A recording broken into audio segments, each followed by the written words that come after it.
ఒకరోజు అక్బర్ బీర్బల్ని సరదాగా ఆట పట్టించాలని అనుకున్నారు.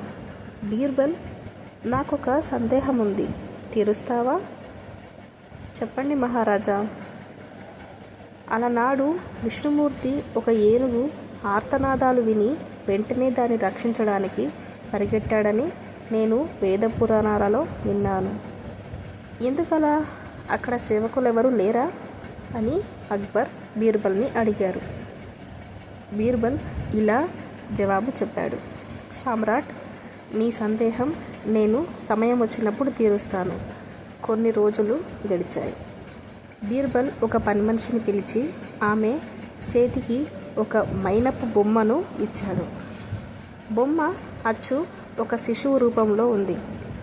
ఈరోజు నేను మహారాజుతో పాటు తోటలో ఉన్నప్పుడు ఈ బొమ్మని తీసుకుని నీటిలో పడిపోయినట్టు నటించు. నీకు మంచి బహుమతిని ఇప్పిస్తాను అని ఆ పని మనిషికి చెప్పాడు.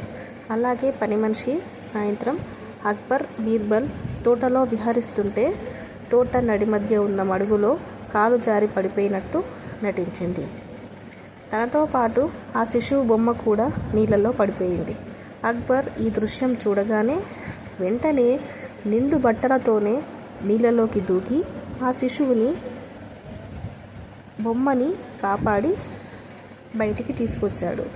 బీర్బల్ మడుగు గట్టున నిల్చుకొని, మహారాజా, ఎందుకు మీరు నీళ్ళల్లో దూకారు?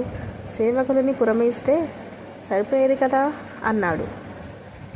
ఒక శిశువు ప్రాణాపాయ స్థితిలో కనిపిస్తే మీరు ఎలా ముందు వెనక చూడకుండా ఆదుకోవాలనుకున్నారో విష్ణుమూర్తి కూడా అలాగే తన భక్తుడైన ఆ ఏనుగుని కాపాడడానికి వెనకాడలేదు అని చాలా తెలివిగా అక్బర్ సందేహం తీర్చాడు.